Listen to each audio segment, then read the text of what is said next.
Välkomna till Arbetarfilmfestivalen. Welcome to Nordic Labour Film Festival. Det här snacket heter Masterclass, Dokumentera, and Strejk. This talk is called Masterclass, Documenting a Strike. Vi kommer att hålla det här samtalet på engelska. This talk will be in English. Hi, everyone. Welcome. Thank you for watching When We Fight, and thank you to the Nordic Labour Film Festival and to Alex for having us. And thank you for watching this.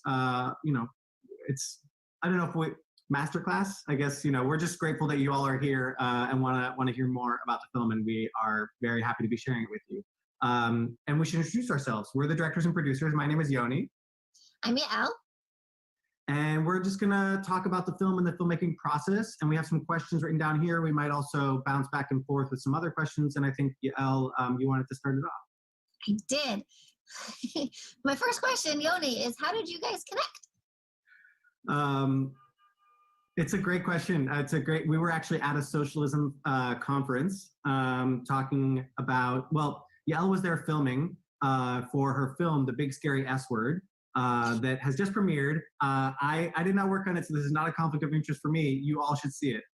It's a great exploration of socialism in America, both in the past and also in the present day, which we're very lucky to be living through a resurgence of socialism in the United States. It's very rare here for the past many decades, and it's back, and it's just provided so much hope, I think, at least to me and to many others in the United States. And of course, part of that, as we'll get into, is about the teachers and teacher strikes and just in general organizing that is happening in people's communities and people's workplaces. So Yael was there filming. I was attending. I had been a couple times, and we were, a friend had actually introduced us because he was like, "Oh, you two both work in documentary. You should meet and talk about, film and socialism." And so we stayed up for hours talking about film and socialism. And Yael was actually there with a teacher from Oklahoma who she had filmed with for her film, The Big Scary S Word. And we were talking about Yael's experience of filming their strike in Oklahoma. And it was a momentous strike, the West Virginia strike, Oklahoma, Arizona, and a couple other strikes that really were unprecedented for many, many years in the United States. And I guess I'm not going to go too much into then what happened, because I really wanted to focus, the question is how did we meet? How did we connect? So I won't jump too much into how we got into the Los Angeles strike. But yeah, I basically, I asked Yael if she would please show me all the footage she had of the Oklahoma strike, and she had cut some scenes. So I watched those, and yeah, and we just that's how we connected and started working together. Yael, what do you think? Add on. That was it. I think that was it, which is perfect segue, because the next question is why this film. I'm going to ask it to you. Why this film? Well, right, as Yoni just said, we sort of bonded over my filming of the Oklahoma teacher strike. And, teacher strikes and labor films in general were something that we were obviously independently attracted to. And then we heard some rumors, sorry, the light just did a thing. We had heard some rumors that the LA teachers were going to go on strike, and they were planning for a long time. Which is not always so common that you would know about it if you weren't in the union or you weren't in LA. Yoni and I don't live in LA, and we're not teachers in LA, but Yoni had heard through some friends of his in LA that they were sort of gearing up and thought, hey, this might be a really great opportunity to come in and be able to film a strike sort of from the early planning days, which was pretty rare, I think, and really special to be able to come into those rooms and to be part of that process. And so Yoni had this omniscience idea that this was good, and he was right. And so so that was very appealing. And so Yoni and I met in LA for the first whatever, met with some people, scoped it all out, and then flew back out for the actual strike, for like the 10 days or whatever that we were out there. Yeah, that's what I would say about why this film. I mean, we could talk longer about, the lack of good labor films, especially labor films right now, and the big movements that are going on, with more strikes and unions being more popular, in our country than have been in decades and decades. So I think, in particular, this topic felt really sort of appealing for us to try and capture the zeitgeist of what's going on. Yeah. Yeah, I mean, I think 100%. And one of the things I think we were talking about then was also this, a friend of ours who's a great journalist and writer and organizer, Eric Blanc, wrote a book, Red State Revolt, about the strikes in West Virginia. He and Yael were in Oklahoma together during that strike, and he wrote about Arizona, and he went down to West Virginia basically right when it started, and did amazing research and journalism, and met a lot of the people who organized it. And so, he wasn't there for the months when they were planning it, but of course in a book you can write that if you get then access to people's like to have those interviews and to really do the research, and then you can write that narrative as if you were there or as if we were there, right? But you can't do that in film. So you really have to know beforehand, or you have to be there beforehand. And we were all talking, and at some point we were talking with some of the folks from Labor Notes, which is an amazing publication and institution here in the United States that everybody should check out. And they were, one of them was joking, "Oh, I wish somebody had a camera, in West Virginia, like a couple months before, in the room where they were planning some of this." And that was basically our thought as well, is like, okay, well, where can we do this, and how can we do this? And Los Angeles, also, it's the second largest school district in the country. And the first largest school district in the country is New York, and New York's teachers union is very different from Los Angeles's teachers union. It is not the type of union that is going to organize a strike to fight for social justice unionism, and to fight for, it has a very different strategy.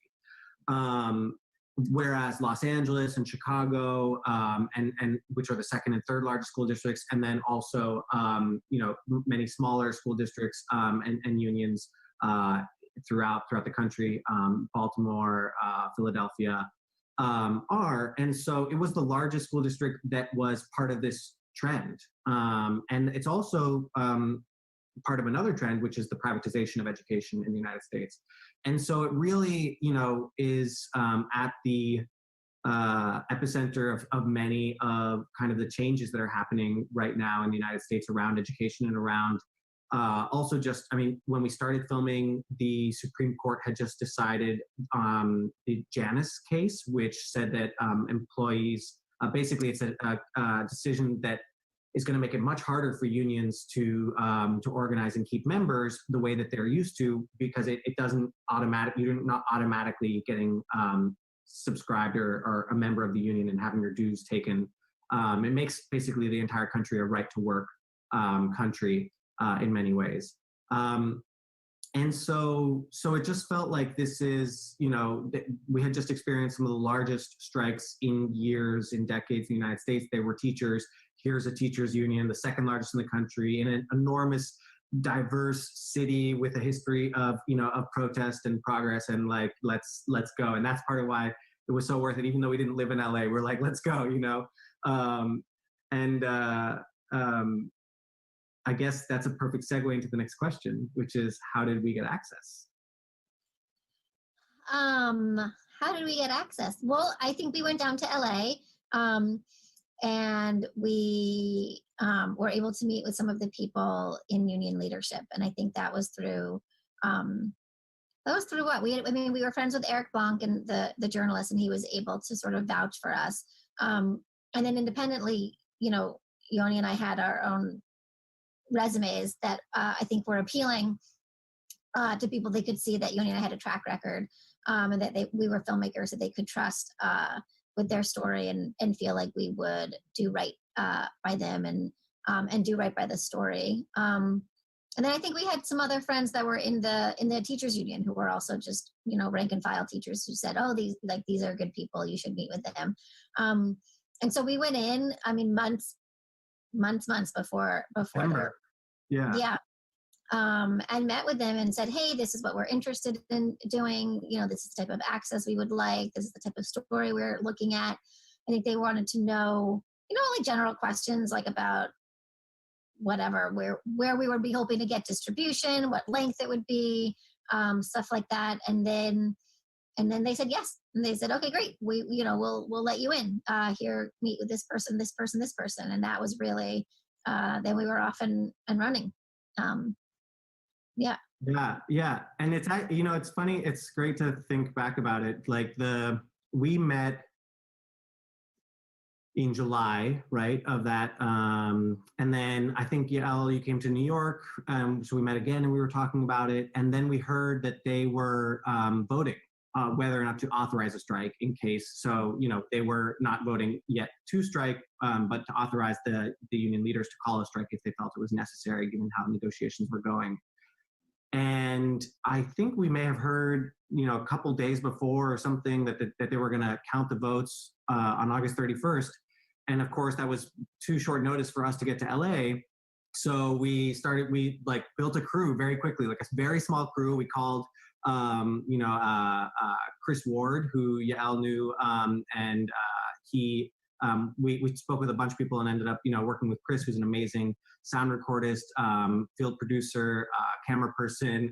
He did, you know, so much on the film, and he was there on day one. And we worked with Sandra Chandler, who's an amazing DP, and shot beautifully, as you can, you know, see in the film. Her amazing kind of like detailed eye in that room. And so for that day, actually, you know, luckily that was also a day that was, you know, it was a day where that was public, that they had news cameras there, as you also see, but we were filming from such a different style that then it's part of the language of the film, and it would be totally different if we were relying on news archival to tell that part of the story. And by doing that, then also, you know, they knew who we were. So when we came to visit, we met with them, and they were like, okay, right, yeah, we met you. And they actually, Chris and Sandra met Cecily Meyer Cruz that day, and did a short interview with her, kind of on the fly. And she, you know, was so gracious to then allow us to keep filming with her, and to go visit a school with her. And so, you know, it's kind of like the access, you know, snowball, right?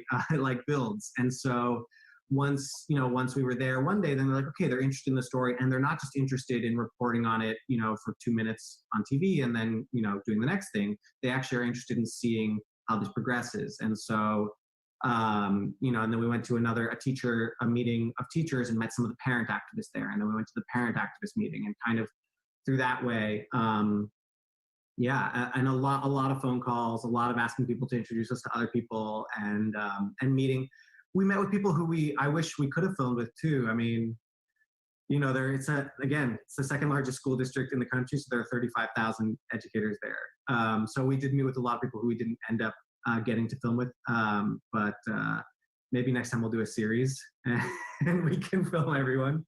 But yeah, and I guess just out of curiosity, I mean, Yael, do you feel like getting access for this is different than your experience in other films, or kind of similar? Like, yeah, what do you?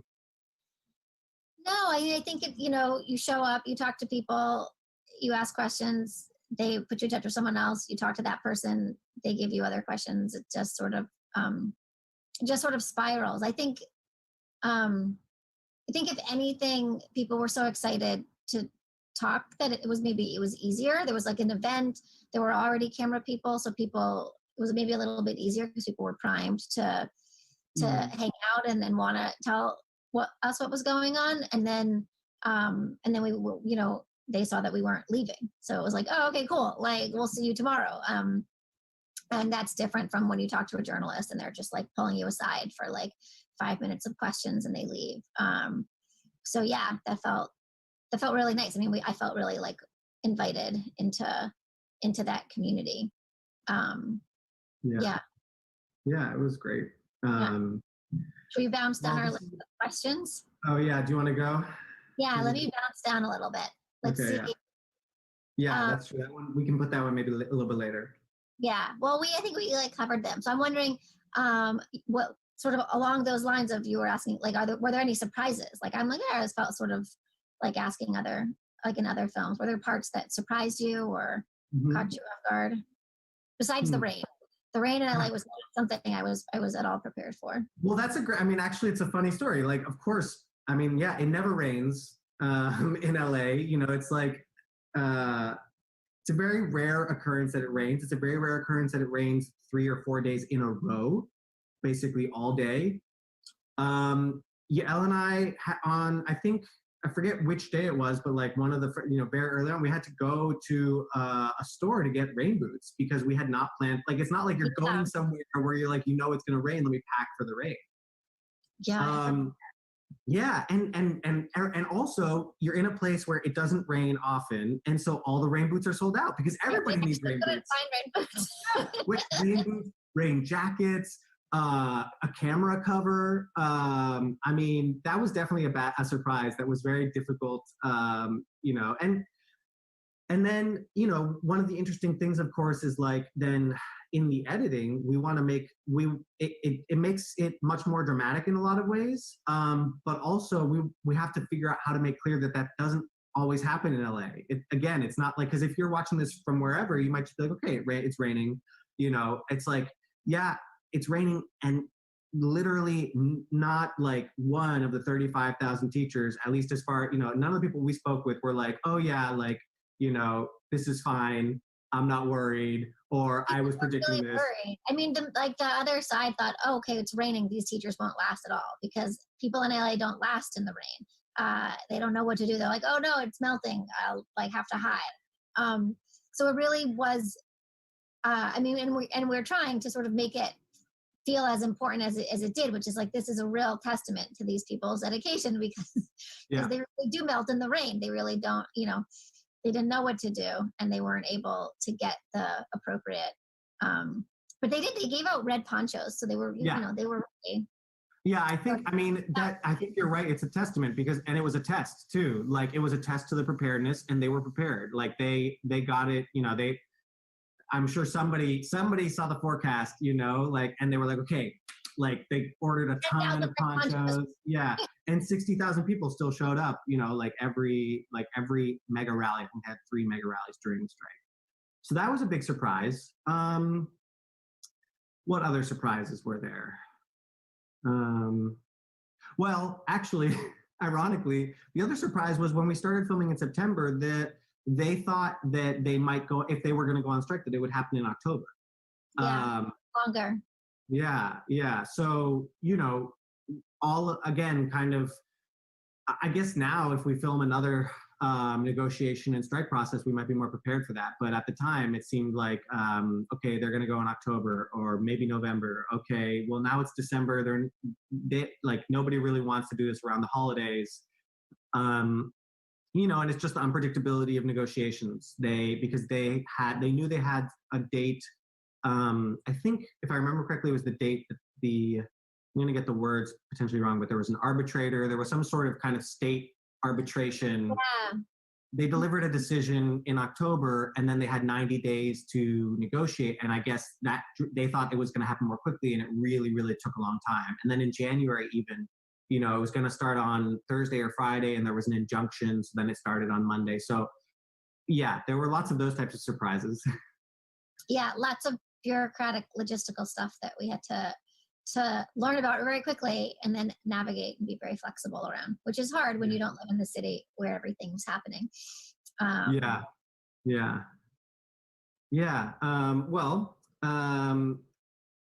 Let me see what, we talked a bit about this, but if I may come back to it, how did we decide what and who to film? Yeah, I think, I think we had different approaches.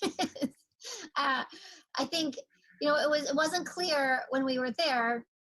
It felt sort of like, okay, we're here. We should just be filming as much as we can all the time. and then try and see later what we got. So we had a few characters that we knew we were most interested in. You know, we knew we wanted to film with a teacher. I think we knew we wanted to film with someone in union leadership. We weren't sure about filming with parents. We weren't maybe as sure about filming with students.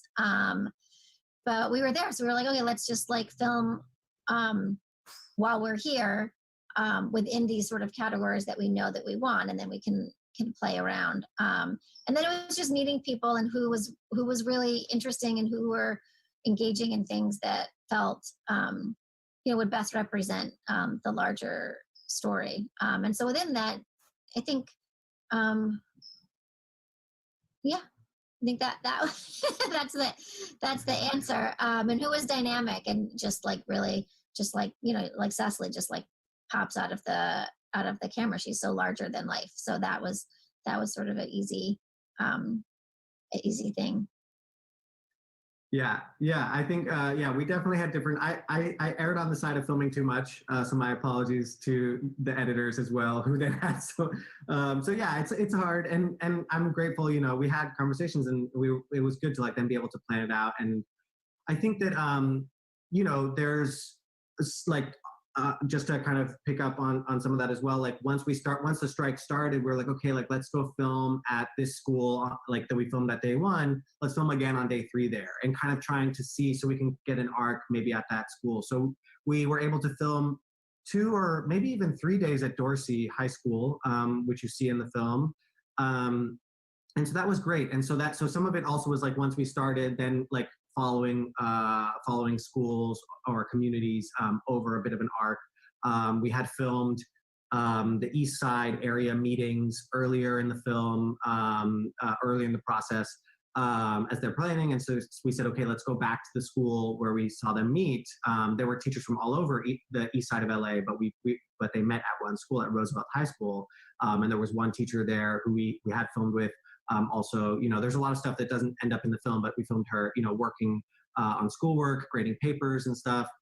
So we were filming with this teacher, Jillian Russum, and we went to her school because we had, you know, we knew that by filming with subjects over time, we could build potential arcs with the subjects. And so that was also part of how, you know, filming things that would allow us to hopefully build an arc in the film. Yeah, anything else that went into decision making? No, I think that's good. Yeah. Let's do like 2 more questions. Okay. Well, relatedly, when did we pick, like, how do we pick the boundaries and when to stop filming, what not to film? Yeah, I think, you know, we knew we were like, we want to film like strike vote to whatever to contract vote. Contract vote, yeah. But what's the term for the temporary? Oh, right. TA, tentative agreement. But yeah, it's a contract vote. So sort of, you know, in terms of like an arc for a story, the strike really sort of has it all set up. You don't have to be too creative. You know, the tension, the stakes, resolution, it's all sort of set up from the very beginning. And so that seemed, you know, relatively easy, and then contain within that are all of these other little points along the way of how will you resolve this and this vote or this meeting or whatever. And then I guess, do you want to talk about sort of trying to where we're at now with pushing those boundaries a little bit? Oh yeah, that's a good point. Yeah, I mean, because we filmed August 31st, they counted the strike vote, and then we filmed, since then through the strike until the last day of the strike. And actually, we filmed the day after the strike as well. We filmed, kind of thinking that we might have, and we are, hopefully, definitely in the work in progress at UC, kind of a bit of an epilogue in the credits, you know, kind of the back to school morning. And at that point, we said, okay, you know, especially at the end of that week or week and a half, it's like, all right, that was a lot. You know, everybody was exhausted. The teachers, of course, most of all. and parents, everybody was it was a big week. So it was kind of easy in that sense also to say, all right, like we got it. This is the end of the film. And there are, of course, ripple effects and developments. I mean, amazing victories and some defeats after that. But so, for example, they then, I think after that, they were part of a campaign for a school board seat, and the candidate who the union backed won, a candidate who really supports public education against the privatization that is happening there. And then the student movement there won a complete end, actually, to the random searches that were disproportionately targeting students of color. So they won a partial victory in the strike, and then a couple months later, they won this huge victory. And so, there were moments where we're like, oh, like, should we include this? Should we include that? Should we include the election? Should we include, and it's kind of like, okay, like, we were already in the edit. We're already, it's expensive making films. We really tried to keep this as cheap as possible. And we were able to keep costs relatively low. And we were like, we just can't include everything. We can't include everything. Then, of course, world historic pandemic happens. COVID-19 upends everything, and schools are, in the news, and teachers' unions are in the news, and the people who we filmed with are in the news. Cecily Meyer Cruz became the president of the union after we finished filming, and she's, being quoted in the New York Times and other places talking about why and how they made the decision to say that really we should close schools to protect students and teachers in our communities from COVID-19. And teachers around the country were talking about, in places that weren't closing and that weren't taking the necessary precautions to really protect people. You can't, in a school, in a classroom that already has 35 students, you can't have 6 feet distance, and those types of things. So there was a lot of teacher organizing happening. So we felt that we wanted to try to include that. And we scheduled a follow-up, a pickup interview and shoot with UTLA president Cecily Meyer Cruz. And we filmed with her, and we're working now on figuring out how we can include that in the film. And we have some exciting stuff that we hope you'll see the final cut and see how that turns out. So that changed the boundaries of the film. What do you think about that, or about other how that's gone? Yeah, no, I think that's it. And then also just a little bit about the Black Lives Matter movement also that popped up. That also Cecily helming UTLA was really on the forefront of that, and they were able to get police officers just out of schools immediately, and just being able to look at what can a powerful union do, and how a strike can make the union more powerful, and then with that, what do they do with that power?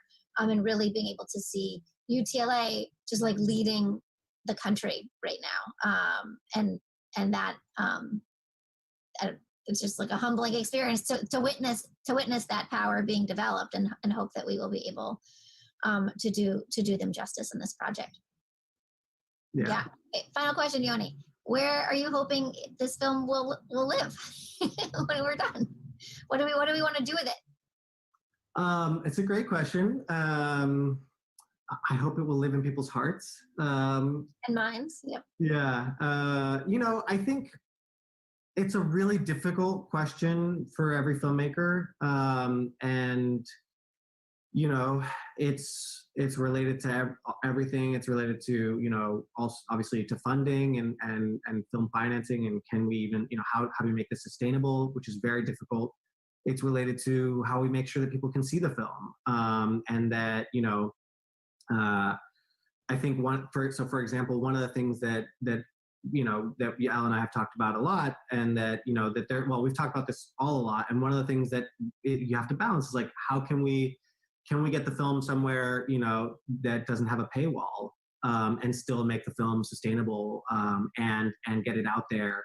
And so, I think ideally that's one of the considerations. Would love for it to be, at a place where there's no paywall. So, a lot of magazines and newspapers now publish video documentaries online. And so that's definitely like one of the great places that I would hope that it could end up on, and that we've been, talking with folks. So that's like a goal.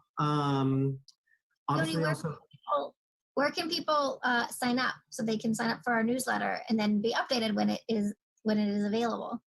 That is a great question. And I actually got an email today. People still find it somehow and sign up. It's like, oh, you got a new subscriber. www.whenwefightfilm.com. So you can sign up there and we'll send you updates. We very rarely send updates, so we definitely will not spam you. And if you don't hear from us, don't worry. It just means that we're still working. But as soon as we have news, we'll update everyone on there for sure. And we're also on Facebook. Yeah, Facebook, yes. And the other thing, I mean, is festivals like this. I don't know if, Yael, do you want to talk about hoping the film, those plans? Our festival plans? Yeah, or just hopes. I know that we don't have, it's kind of hard to make plans. I think you said it. Yeah, I think our hopes are just for people to be able to see it and to not have to pay for it, and how to be able to have this film be to be as widely available as possible. So thank you so much for watching and tuning in, and tell your friends and follow us on social and newsletter. Yeah. Thank you, everyone. We hope you enjoyed this as much as we did. And thanks again to the Nordic Labor Film Festival. And thank you, Alex. Thank you, Alex. All right, all. Bye. Enjoy the festival. Bye.